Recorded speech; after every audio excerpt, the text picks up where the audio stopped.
Assalamu alaikum wa rahmatullah.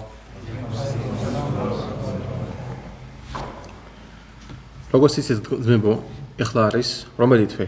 ჰინჯრის კალენდრით. ვინიც? მუჰარრამის თვე. დღეს არის მუჰარრამის თვე. მუჰარრამის თვე არის ძალიან ძვირფასი და ღირსეული თვე ალლაჰის წინაშე. დღევანდელი გაკვეთილი გექნება ძმებო ამ თვეზე და მარხვას რომელსაც შეეხება ამ თვეში მარხვაზე.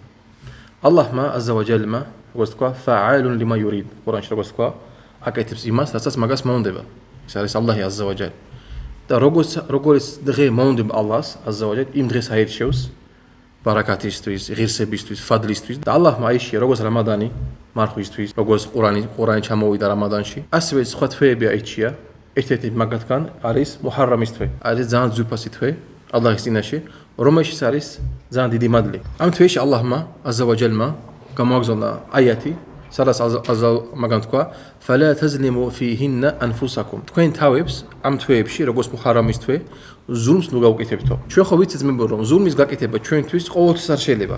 მარტო მუჰარრამის თვეში ხო არა ის ხო? მაგრამ ალლაჰმა გამოაცალკავა, ასე ვთქვათ, ცალკე აღნიშნა ეს თვე, რომ ამ თვეში ზულმის გაკეთება თავისთვის, ანუ ცოდვის გაკეთება, ცოდვების და ასე შემდეგ არის უფრო დიდი ცოდვა ვიდრე სხვა თვეებში. როგორც მაგალითად რამადანში ცოდვის გაკეთება უფრო დიდი ცოდვა და მადლიც უფრო დიდია ვიდრე სხვა თვეებში. ჯაჰილიას ხალხი ძმებო, სანამ შუმავალი სალალლაჰუ ალეიჰი ვასალამა გახდა შუმავალი, სანამ ალლაჰმა მაგას გაუგზავნა ყურანი და ჯიბრილ ალეისალამ მოვიდა მაგასთან, ჯაჰილიის ხალხი ყურაიშიტები და არაბები ასევე მარხულობდნენ იმ მუჰარრამის თვეში და დიდ პატივს სცემდნენ მუჰარრამის თვეს. ასევე საჰაბები, როცა გადადიოდნენ, როცა ჰიჯრას აკეთებდნენ, როცა შუმავალი სალალლაჰუ ალეიჰი ვასალამა უკვე გადავიდა მედინაში ჰიჯრა გაკეთა, ზოგი საჰაბა ხო დარჩა მექაში, ეგრევე ვერ გაკეთეს ჰიჯრა. მაგათი შინოდათ ჰიჯრის გაკეთება ერთ-ერთი მიზეზის გამო რატომ? რომ გზაში იყო რამოდენიმე ადგილი, სადაც უნდა გაჩერდნენ და იმ ადგილებში ცხოვრობდნენ, ასე ვთქვათ, ყურაიშიტების, ასე ვთქვათ, მეგობრები, რომლებიც იჭერდნენ საჰაბებს და კლავდნენ მაგას, იმ საჰაბებს. და ზოგიერთი საჰაბა ზუსტად ირჩევდა მუჰარრამის თვე, იმისთვის რომ წასულიყო ჰიჯრა გააკეთებინა შუმავალთან სალალლაჰუ ალეიჰი ვასალამ. რატომ?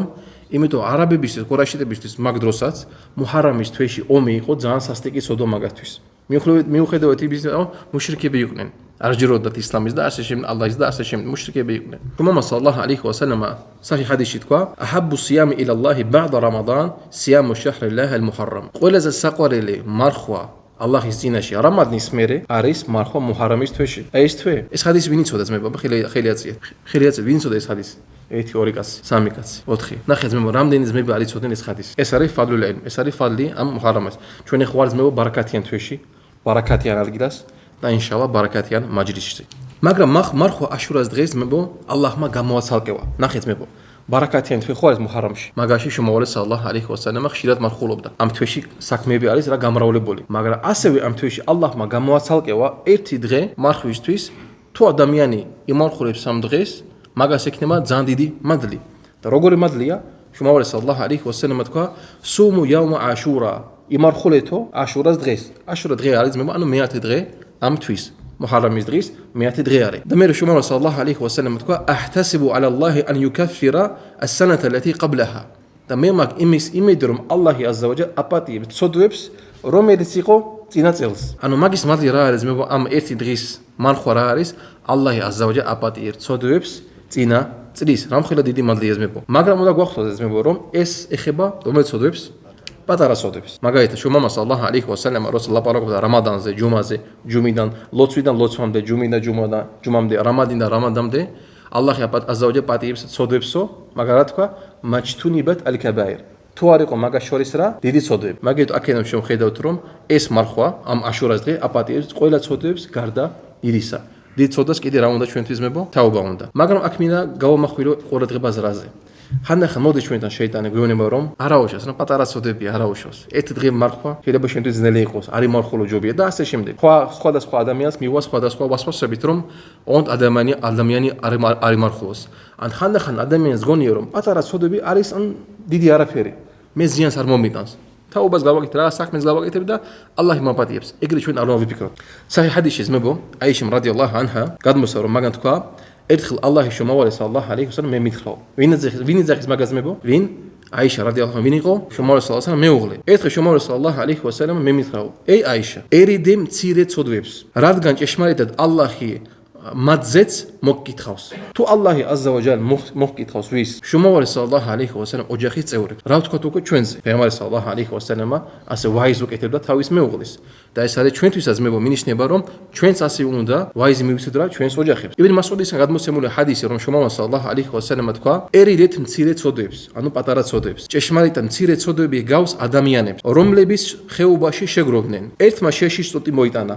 ანუ ყოველი კაცი მოიტანა ერთი ტოტი. შემდეგ მეორემაც მოიტანა ტოტი. სანამ იმდენი შეში არ შეგროვდა, რომ ცეცხლი დაანთეს და საჭმელი მოამზადეს. ასევე, როდესაც მცირე ცოდვები გროვდება, ისინი მონას ანადგურებენ. ანუ შუმავალი სალალაჰ ალიჰი ვასალამ ამ ჰადისს რას გვეუბნება ჩვენ რომ გვაფრთხილებს რომ ნუ გონიო რომ პატარა ცოდვები არის რაღაცა პატარა შენთვის. ეს პატარა ცოდვები არის უბრალოდ პატარა ტოტები. როცა აგროვდება, შეგროვდება ერთად, უცბად აინთება. დიდი ტოტები ასე თქვა, დიდი ხეები, ანუ ასე თქვა, დიდი ცოდვები ნენელა იწება. თაობა ეხმარება მაგას. მაგრამ პატარა ტოტი შუმავალი სალალაჰ ალიჰი ვასალამ ჩვენ გვაფრთხილებს რომ უნდა ვიყოთ ფრთხილად. იბნ მასუდმა რადიალლაჰუ ანჰუ სხვა ვერსიაში ჰადისში თქვა რომ ერიდეთ მცირე ცოდვებს, რადგან როდესაც ისინი გროვდება, ადამიანს ანადგურებენ. ეს არის ძმებო, პატარა ცოდვები. ეს არის ყველა სახი ჰადისები ძმებო. მერე შუმავალი სალალაჰ ალიჰი ვასალამ თქვა: როდესაც ალლაჰის მონა, ანუ მურშიდია, მუსლიმი, ცოდვას ჩადის, ნებისმიერ ცოდვას, აქ შედის პატარა ცოდვები. მის გულზე შავი ლაქა ჩნდება. შავი ლაქა ჩნდება მის გულზე. თუ იგი ცოდვას თავს ანებებს, ალლაჰს პატიებას თხოვს და ინანებს, ეს ლაქა ქრება. ასევე ძმებო, პატარა ცოდვებს რა ეხმარება? რომ გაქრეს პატარა ცოდვა, ხერიანი საქმეები. მაგას დალილი რა არის? შუმავალი ალლაჰმა აზზა ვა ჯალ ყურანში თქვა: კარგი საქმე ანადგურებს რა? ცუდ საქმეს. რა არის კარგი საქმე ძმებო ამ მუჰარამის თვეში? გადარომ თქვა, მარხვა, ეს ერთი დღე მარხვა, როგორც თქვა შუმავალი სალალაჰ ალიჰი ვასალამ. ხოლო თუ კлау უბრუნდება ცოდვას, ეს ლაქა იზრდებაო. ვიდრე მთლიანად არ დაფარავს მის გულს. რა ხდება ძმებო? ალიმები თქვეს, როცა მთლიანი გული შავდება, ეს რას ნიშნავს? ვერ გზნობს რას? ცოდვებს, ნასიხათებს, ჰადისებს, აიათებს. როცა ადამიანის გული ხდება შავი, მოდის მაგასთან აიათი, ადრე თუ ტიროდა მაგალითად რაღაც ეფექტი ქონდა მის გულზე, ანუ შორდებოდა ცოდვებს, შეიძლება სრემლი წამოვიდოდა, შეიძლება დაანებებოდა ცოდვებს. ეხლა იგივე შეიძლება აიათი წაიკითხოს. შეიძლება უფრო მეტიც ინფორმაცია მიიღოს რაღაც აიათზე ან ჰადისზე, მაგრამ ვერაფერს ვერ გზნობს. რის გამო ძმებო? აი ეს არის პატარა ცოდვები. ზოგიერთი ძმა არის რა, გამოცდა რა აქვს, ხშირად ქალებს უყურებს ტელეფონში რაღაცას. ზოგიერთი ძმა მუსიკას უსმენს. ზოგიერთი ძმა რაღაც ცუდ რაღაცას იტყვის და სულ ეგრე უტრიალდება. უტრიალდება, სანამ ისი რა გული ხდება რა შავი. და როცა უნდა იმ ცოდვის დანებება, უცნელდება მაგას. რატომ? იმიტომ რომ შეიძლება მაგისი გული გაშავდეს. მაგითო რა მოვიყვანე ძმებო ეს რამოდენიმე ჰადისები პატარა ცოდვას და გადავედით თემიდან აშურის თემიდან რომ ვიცოდეთ რომ პატარა ცოდვები ჩვენ თუ გვეპატიება, ეს მართლა დაგვეხმარება ჩვენ. შეიძლება მაგის გამო ჩვენი გულები თუ არის შავი, არის რა გასუფთავდება. მაგ აშურას გამო, მაგ მარხვის გამო. რა იყო ძმებო მიზეზი რომ დაასდა აშურას მარხვა? რა არის მაგის მიზეზი? შუმავალი სალალაჰ ალიჰი ვასალამ ერთხელ როცა მივიდა მედინაში, როცა გადავიდა, ჰიჯრა გაკეთა მედინაში, ნახა რომ იუდაელები მარხულობენ. და კითხა ხალხს, ანუ რასაკეთებენ, რატომ მარხულობენო? და საჰაბებმა მაგას უთხრეს რომ იუდაელები მარხულობენ, იმიტომ რომ ამ დღეს ალლაჰმა აზზა ვა ჯალ გადაარჩინა მუსა ფარაონისგან და მაგიტომ მარხულობენ. და შუმავალი სალალაჰ ალიჰი ვასალამ თქვა: ნაჰნუ აჰაყუ ბი მუსა minhum. ანუ ჩვენ უფრო მეტი უფლება გვაქვს მუსაზე, ვიდრე მაგათო. თავიდან ძმებო ეს მარხვა, აშურას მარხვა იყო ვაჯიბი მუსლიმების. იყო სავალდებულო. სანამ მოვიდა რა რამადნის მარხვა. მაგით ეს ასევე გვაჩვენებს ჩვენ რას? რამდენად მნიშვნელოვანი იყო აშურას მარხვა. რა შეძმება გაკვეთილი ჩვენთვის ამ მარხვაში? რატომ ჩვენ მარხულობთ? ალლაჰმა აზზა ვა ჯალმა როცა გადაარჩინა მუსა ალიჰის სალამ ფარაონისგან და მისი ჯარისგან, ფარაონი და მისი ჯარი ძალიან აწვალებდნენ მოგოს მუსას, ასევე მის ხალხს, მის მოწაფეებს, ბანუ ისრაილის და ასე შემდეგ. იმდენად აწვალებდნენ, რომ ალლაჰმა აზზა ვა ჯალმა ხშირად ლაპარაკობს ყურანზე და ჰადისებში არის ძალიან ბევრი ისტორიები მოყვანილი მაგ თემაზე. მაგრამ მოკლედ რო ვთქვათ, ალლაჰმა მაგალითად სურა ბაყარაში თქვა: "ვა iz najjaynaakum min ali fir'auna yasumunakum su'al 'adab." აი ჩვენ გადაგარჩინეთო, ალლაჰი ეძახის რა, ბანუ ისრაილს ეუბნება, აი ჩვენ გადაგარჩინეთო. ვისგანო? ფარაონისგან და მისი ჯარისგან და ასე შემდეგ. "Yudhabbihuna abna'akum wa yastahyuna nisa'akum." ისინი კლაუდნენ თქვენს ბიჭებს, ბავშვებს, ბიჭებს, მამრობით სქეს. თუ ბავშვი იბადებოდა, არ საძლევდნენ საშუალება რომ გაზრდილიყო, ეგრევე კლაუდნენ. იმიტომ რომ იცოდ როცა გაიზრდება რას იზავს, შეიძლება ფარაონის წინააღმდეგ წამოვას. და ტოვებდნენ თავისთვისო თქვენს ქალებსო, ტყვეებთ და ასე შემდეგ და რას არ უშვებოდნენ მერე ქალებს. ანუ ძალიან დიდი გამოსა იყო ბანუ ისრაილის. ეგრე აწვალებდა ფარაონი მაგათ და ეგრე გრძელდებოდა ძალიან დიდი ხანი. ძალიან დიდი ხანი. და გამოაგზავნა ალლაჰმა როცა უკვე მუსა ალეიჰის-სალამ მისვე სახლში გაიზარდა, გაიქცა მუსა ალეიჰის-სალამ თავის საჰაბებთან ერთად, ბანუ ისრაილთან, ფარაონისგან და მისი ჯარისგან, რომ გადარჩეს მაგათი ტანჯვისგან და ასე შემდეგ. და როცა მივიდნენ წითელ ზღვასთან და ფარაონი როგორც რამოდენიმე რევაიათში, რამდენად სახიხი ალლაჰუ აალამ, არის რევაიათი გადმოცემული, რომ 100,000-მდე ჯარი მისდევდა მუსას და მის ხალხს. და როცა მივიდნენ წითელ ზღვასთან, ზოგიერთი მოწაფე მუსას ალეიჰის-სალამ ბანუ ისრაილიდან თქვა ის, რომ აი ახლა ჩვენ დაგვეწევიანო. მივიდნენ ზღვასთან, წინ არის ზღვა, უკან არის მაგათი ჯარი, ვის მაგათი მოკლა უნდა რა უნდა ქნათო. ზოგიერთ მაგის მოწაფე შეეშინდა. გამოსავალი არ აგვაქვს. რა თქვა მუსა ალეიჰის-სალამ, კალა ინა მაია რაბი საიჰდინ. არავითარ შემთხვევაშიო. ნახეთ ბებო, პეღამბარი სალალლაჰუ ალეიჰი ვასალამ შრომავალის იმანი. არავითარ შემთხვევაშიო. ალლაჰი მე არ დამტოვებსო, მე სწორ გზას მიშვენებს. და ალლაჰმა უბრძანა მუსას ალეიჰის-სალამ, რომ ჯოხი დაერტყა იმ ზღვაზე და გაიხსნა ძმებო ზღვა. ეს მომენტი მინდა უბრალოდ წარმოიდგინოთ ძმებო. შეიხ აბდურაზაკ ალ-ბადრ ყვებოდა, რომ როცა გაიხსნა ეს ზღვა, ავიდა ზღვა ერთი მხრიდან და მეორე მხრიდან როგორც ძალიან მაღალი მთები. წარმოიდგინეთ როგორც უხუდის მთები, ან რაღაცა დიდი მთა წარმოიდგინეთ. ავიდა ეს ზღვა იმ ხელაზე და გაჩერდა. არც ქანაობდა, არც ვარდებოდა. და გზა რომელიც იყო შუაში, როცა ძმებო მაგალითად მინდა სიტყვაზე მდინარე გაჩერდება ან გაშლება. ჯერ ხო მიწა არის სვერი. ის მიწას რომელიც მან იყო გაშრა მთლიანად. არც ტალახი არ იყო, არც თიხა, არაფერი, თავისუფლად გაიარა მუსა ალეიჰის-სალამ და მისი მოწაფეები ბანუ ისრაილი. და როგორც კი გადავიდა მუსა ალეიჰის-სალამ იმ ზღვას, გადავიდა ასევე მისი მოწაფეები, უკვე მაგას მუსას ალეიჰის-სალამ უნდა და ჯოხის დარტყმა ასე თქვა, რომ ეს ზღვა ისევ დაბრუნდებოდა თავისუფლად.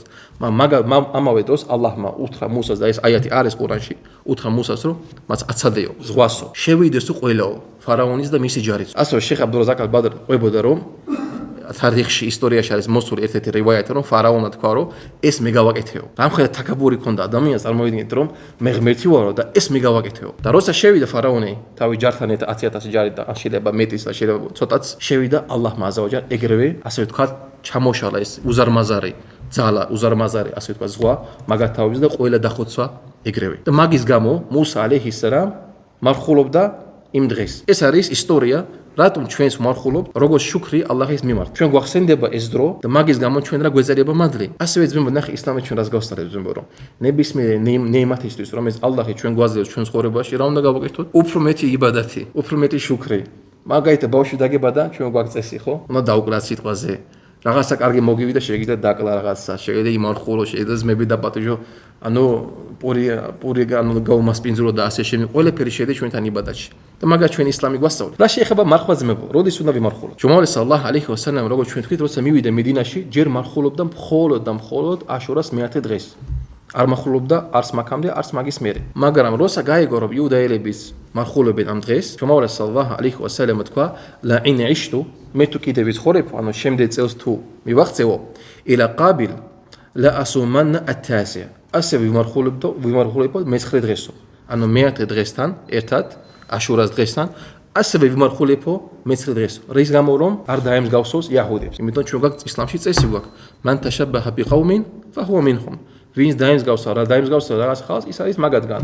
იმის გამო რომ არ დაემსგავსო, შუმავა სალალლაჰუ ალეიჰი ვასალამ თქვა, რომ მე ვიმარხულებდიო მე-9 და მე-10 დღეს. მაგით ალიმებმა, როგორც შეეხს რომალურ და სხვა ალიმები თქვის, რომ უკეთესია, ყველაზე კარი არის ადამიანისთვის, თუ იმარხულებს რომელ დღეს მე-9 და მე-10. ამ თვეში გამოდის ძმებო, ივნისი გამოდის, რომ იცოდეთ 24 და 25 ივნისი, 24 და 25 ივნისი. დღეს არის 21. კიდე დრო გვაქვს, რომ მოვამზადოთ და გავაზიაროთ ეს ძმებისთვის ეს ინფორმაცია, რომ ინშალლა ჩვენს დაგვეწერება მადლი რა თქმა უნდა. ასევე ალიმებმა თქვეს, რომ მაგალითად სიტყვაზე, ადამიანის სიტყვაზე ვერ მოასწრებს, ანუ ვერ ახერხებს მაგას მარხვა მე-9 და მე-10 დღეს, შეუძლია იმარხოს მე-10 და მე-11 დღე, ანუ აშურას დღე და შემდეგი დღე. როგორც არის გადმოცემული სახი ჰადისში, იბნ აბასისგან არის გადმოცემული იმამ აჰმადა, რომელიც გამოსდა სხვები, მაგან თქვა, რომ სუმუ იაუმა ყაბლაჰუ აუ იაუმან ბა'დაჰუ. იმარხულეთო აშურასთან ერთხელ, ან დღე მაქამდე, ან დღე მაგის მერეო. ეს არის იმის ძალია, რომ თუ ადამიანს არ შეუძლია მარხვა მე-9 და მე-10 დღეს, შეუძლია იმარხულოს მე-10 და მე-11 დღე. ანუ ორი ვარიანტი აქვს. ასევე ალიმები თქვენ, რომ ბატონო არა, ჩვენ თქვით, რომ მე-9 და მე-10, ან მე-10 და მე-11 და ეხლა ვიტყვით, რომ მე-9, მე-10 და მე-11. ანუ შეიძლება ადამიანი ასევე იმარხულოს 3 დღე. რატომ? იმიტომ შუმავალა სალალლაჰუ ალეიჰი ვასალამა მარხულობდა მუჰარამის თვეში. და ასევე ალიმები თქვენ, რომ არ არის პრობლემა ადამიანისთვის, რომ იმარხულოს 3 დღე ამ თვეში. და არავის არ აქვს უფლება, ბევრი ადამიანი თქვენ რომ აუგზავნოს სხვა ადამიანს მარხვა ეს 3 დღე. რატომ? იმიტომ მთლიან ჯამში მუჰარამის თვეში შეიძლება მარხვა. აქ მოდის კიდე დარჩა ერთი მომენტი. შეუძლია თუ არა ადამიანისთვის რომ იმარხულოს მარტო აშურას დღეს. მაგრამ სანამ მაგას ვიტყვი, არის ერთი ჰადისი, რომელიც არის გავრცელებული, როგორც თქვენ ალიმები, ეს არის სუსტი ჰადისი. ან საერთოდ არის დაფუძნებული შუმაურზე სალალაჰუ ალეიჰი ვასალამ, სადაც მან თქვა: "სუმუ იაუმან ყაბლაჰუ ვა იაუმან ბა'დაჰუ." ანუ იმარხულითო 3 დღეო. იმარხულითო დღე აშურამდე და დღე აშურის მერე. ეს ჰადისის მე არ აისახი. რა შეიძლება მთლიან ჯამში შეიძლება მარხვა 3 დღე, იმის გამო რომ მუჰარამის თვე შეიძლება მარხვა. მაგრამ თუ ადამიანს სიტყვაზე მოუნდა მარხვა მხოლოდ 10 დღეს. სიტყვაზე ადამიანი არის ავად, ან შეუძლია ბევრი ხანი მარხვა, ან სიტყვაზე ძალიან მასე სიტყვაზე. ზოგმა ალიმები, ჯუმჰურები ალიმებისგან, უმეტესობა ალიმები თქვეს რომ ზოგმა თქვა რომ შეიძლება, მაგრამ უმეტესობა ალიმები თქვეს რომ შეიძლება. მაინც შეიძლება ადამიანისთვის მადლი აშურას მარხვისთვის, მაგრამ არის მაინც უკეთესი მე-9 და მე-10 დღე. რატომ? იმიტომ რომ შუმაურა სალალაჰუ ალეიჰი ვასალამ მთლიან ჯამში ჰადისში თქვა რომ სუმუ იაუმან აშურა იმარხულეთო მე-10 დღეს აშურას მე-10 დღე, ანუ მუჰარამის მე-10 დღე. აჰტასიბუ ალალლაჰი ან იუკაფირა სანათა allati qablaha. მე მაქვს იმის იმედი რომ ალლაჰი აზა ვა ჯალ გვაპატიებს წინა წლის სოდვებს. ეს არის შეიხება ძმებო ამ დვარაქეთიან თვეს. ჩვენზე რა არის ძმებო? გავიხსენეთ რომ რამდენ ძვირფასი არის ეს მარხვა ჩვენთვის. რატომ? გვეპატიება წინა წლის ცოდვები. გავიხსენოთ ძმები რომ ცოდვები, პატარა ცოდვები შეიძლება იყოს უფრო საფრთხე ადამიანისთვის. რატომ ძმებო? ხანდახან ადამიანი ფიქრობს რომ ზინა, ყლელობა, დალევა, დიდი ცოდვა არასდროს მაგას არ მიუახლოვდება. მე მაგასგან ვარ შორს. მაგრამ იგივე ადამიანი შეიძლება აქვს სისუსტე პატარა ცოდვებთან. და როგორც თქვენს ალიმებმა, პატარა ცოდვა შეიძლება გადავიდეს დიდ ცოდვაში. ვინც ძმებო როდის გადადის პატარა ცოდვა დიდ ცოდვაში? როცა ამ იგივე ცოდვას აკეთებს ადამიანი ზედიზედ და აკეთებს გაჩერების გარეშე, არც გზნობს რომ გაჩერდოს. ეს პატარა ცოდვა ძმებო გადადის რა? უკვე დიდ ცოდვაში. აბდულაჰ იბნ მასუდმა თქვა რომ მორწმუნე საკუთარ ცოდვებს ისე უყურებს თითქოს მთის ძირში ზის. ანუ თითქოს მის თავზე არის რა? მთა და ეშინია მაგას. ხოლო ის მთა თავზე თავზე დაეცემა. ხოლო ფასიყი, ანუ ჩაძირული ცოდვებში ადამიანი, ცოდვილი თავის ცოდვებს ისე უყურებს, როგორც ბუზს, ანუ თითქოს ბუზი დაფრინავს, რომელმაც ცხვირთან და ჩაუფრინა და მან ხელი ასე გაიქნია, თითქოს ბუზს, ანუ უბრალოდ ბუზი ასე მოაშორა. ეს არის ბუხარში გადმოცემული ჰადისი. მაგითაც მე ეს არის ჩვენთვის რა გაფრთხილება, რომ ფრთხილად ვიყოთ ეგეთ ცოდვებთან. და ეს არის ჩვენთვის შანსი, რომ ვიმარხულოთ ამ დღეს, რომ ეს ცოდვები ალლაჰის ნები ჩვენ გვეპატიოს. ეხლა ცოტათი გადავალ ერთ თემიდან რაზე. 61 ჰიჯრის წელში მოკლეს ჰუსეინ იბნ ალი რადიალლაჰუ ანჰუ. რა თქმა უნდა, ეს ყველასთვის იყო ტრაგედია, ყველა ხალხისთვის. აჰლუ სუნნასთვის რა თქმა უნდა. ზოგიერთ ხალხში, არ ვიტყვი სახელებს, ზოგიერთ ხალხში იძახიან რომ აჰლუ სუნნას არ უყვარს აჰლულ ბეიტ. აჰლულ ბეიტ ვინ არის ძმებო? შუმაურა სალალაჰუ ალეიჰი ვასალამ ოჯახი. ისინი იძახიან რომ აჰლუ სუნნას არ უყვარს აჰლულ ბეიტ. მუჰამმედ იბნ აბდულ ვაჰაბს არ უყვარს აჰლულ ბეიტ. შეიხ იბნ უსეიმინ, შეიხ იბნ ბააზ, შეიხ ალ-ალბანი მაგათ არ უყვარს აჰლულ ბეიტ. ეზიზღებათ აჰლულ ბეიტ. რატომ? იმიტომ აი მოკლეს ჰუსეინი არტირიან და ასე შემდეგ. მაგრამ იცით თქვენ ძმებო რომ ჩვენი ალიმების შვილები ძალიან ხშირად თავის შვილების სახელს რასაძლევენ? აჰლულ ბეიტის სახელებს. მაგალითად ავიღოთ შეიხ მუჰამმად იბნ აბდულ ვაჰაბ რაჰიმაჰულლაჰ. მიუხედავად იმისა, ამ ადამიანს იმდენი ტყუილის ლაპარაკობენ, ნებისმიერი აჰლულ ბეიტის ხალხი, მაგრამ ერთ-ერთს ვიტყვი ძალიან ბევრი ტყუილების როგორც მაგას ლაპარაკობენ, ამბობენ რომ მაგას არ უყვარდა აჰლულ ბეიტ, ეზიზღებოდა. და შეიხ მუჰამმად იბნ აბდულ ვაჰაბის შვილების სახელები ძმებო ნახეთ რა იყო. ალი, ჰასან, ჰუსეინ, ფატიმა, აბდულლაჰ, იბრაჰიმ. ყველა ერთის გარდა, ყველა მაგის სახელები რა არის? აჰლულ ბეიტის სახელები. და ჩვენ ვალლაჰი ალლაჰი ხა ჩვენ ვიყურებს და მე ჩემ თავი ან მინდა რომ თქვენს დაამოწმოთ, ალლაჰი დაამოწმებს, რომ ჩვენ აჰლუს სუნნას გვიყვარს აჰლულ ბეიტ. თქვენიც მეუბნებოდა მედინაში, როცა მე ვსწავლობდი, მან არის ერთი კარები და მავიწე იმ კარების სახელი, ბევრი კარებია, ფეღამბარი სალალაჰუ შუმაურა სალალაჰუ მეჩეთში, ბევრი კარებია. ერთ-ერთი კარები იქ არის ექსკავატორი, ადის მაღლა. მან არის ბიბლიოთეკა ძმებო. იმ ბიბლიოთეკაში თუ შეხვდათ, იქ არის წიგნი. წიგნს რა ქვია ძმებო? ფადაილუ აჰლულ ბეიტ. აჰლულ ბეიტის ღირსება, ფადლი, რამდენად ძვირფასია ჩვენ აჰლუს სუნნათის. მთლიანი წიგნი არის, სადაც წერია აჰლულ ბეიტის ღირსება. რამდენად ძვირფასი არიან ჩვენთვის, რამდენად ძვირფასი არიან ჩვენს აყიდაში და ასე შემდეგ. ეს არის პასუხი იმ ხალხზე, ვინც იძახის რომ აჰლულ ბეიტს აჰლუს სუნნას არ უყვარს აჰლულ ბეიტ. ალლაჰს თხოვ ძმებო, ეს ლექცია გახადოს ჩვენთვის სასარგებლო. ალლაჰს თხოვ ძმებო, რომ ეს მუჰარამის თვე გახადოს ჩვენთვის სასარგებლო. ალლაჰს თხოვ ძმებო, რომ ჩვენი წინა ცოდვები და მომავალი ცოდვების გვაპატიოს. ალლაჰს თხოვ აზა ვა ჯალ ბარაკა მოგცეს როგორც ამ თვეში, ასევე შემდეგ თვეებში. ხო, ძმებო, თვარი მომედი და მავიწყდა. მე გითხვი, მაგრამ კიდე გავიმეოროთ. აშურას დღე ძმებო არის 25-ში. აშურას დღე არის 25-ში. გავიმეოროთ რომ ძმებო, ყველაზე კარგი მარხვა არის 24 რიცხვი ივნისში და 25. ეს არის ხუთშაბათი 25, ხო? აბა ნახე ძმებო, ხუთშაბათი ხო 25 თუ არ ვსწრებით? მათ 24-ში იმარხო 24 ადამიანი. გეტყვი, ჯერ მოვთქვათ 25 ხუთშაბათია, ხო? ხო. ესე იგი, თუ ადამიანს სიტყვა არის ცუდად, არ შეუძლია ანუ 2 დღე მარხვა, ან 3 დღე მარხვა, შეუძლია იმარხულოს მარტო 25-ში ხუთშაბათს იმ ნიათით რომ ალლაჰი ეპატიოს მაგას წინაწოდები. მაგაზე პრობლემა არა ის ინშაალლა. ან გავიმეოროთ რომ რა უმჯობესია რომელიც ძმებო წინა დღე და აშურას დღე. ანუ დღეს ამ თვეში გამოდის 24 ივნისი და 25. ეს არის ყველაზე საუკეთესო. თუ არ შეუძლია ადამიანს შეიძლება 25-ით. ზოგმა ალიმა თქვა რომ არ შეიძლება, მაგრამ უმეტესობა ალიმები თქვეს რომ შეიძლება. და იმის გამო რომ შუმავალ სალლაჰუ ალეიჰი ვასალამ თვითონაც აბზანებდა ხალხის თავიდან რომ ემარხულათ 25-ში. ანუ ბოდიშით აშურას მე-10 დღეს. კიდე შეკითხები ძმებო? ანუ ახლა დაუშვათ. ბოდიში ახლა ბატონო. არა, დიდი მთა არ ხდება, მაგრამ გადადის დიდ ცოდვაში. პატარა ცოდვას როცა ადამიანი ყოველთვის აკეთებს, მე ეს გადადის უკვე დიდ ცოდვაში გადადის. იმ ჰადისიდან გამომდინარე მე თუ გაგებული მაქვს, რადგან თქვა რომ წინა დღეს ვიმარხულებდიო 24-ში ერთი დღე შეიძლება რომ წინა დღეო. იქ რამდენად მართალია? მე მეორე ახი. მაგათაც თქვარი წინა დღეს ვიმარხულებდიო განსხვავება ყოფილიყო. ხო, საკი ჰადისია. მართვის ერთი დღე რო იმარხულო საკმარისა დაუშვათ? ხო, იმიტომ ჯუმჰურები აჰლულ ილმისგან, უმეტესობა ანუ ალიმებისგან თქვეს რომ საკმარისია. ზოგმა ალიმმა თქვა რომ არ არის საკმარისი. ანუ მე-9 დღე მარტო. მე-10, მარტო მე-10. მე-10-ზე იყო საუბარი, ერთი დღე, აშურას დღე. იქ ხო ჰადისშიც მე უფრო ერთი დღე. არა, იქ ვიმარხულებდი მე-9 დღეს ნიშნავდა რომ მე-9 დღეს მე-10-სთან ერთად. ცალკე არა, ცალკე არა. სუბჰანაკალლაჰუმმა ბიჰამდიკ, აშჰადუ ან ლა ილაჰა ილლა ანტა, ასტაგფირუკა ვა ატუბუ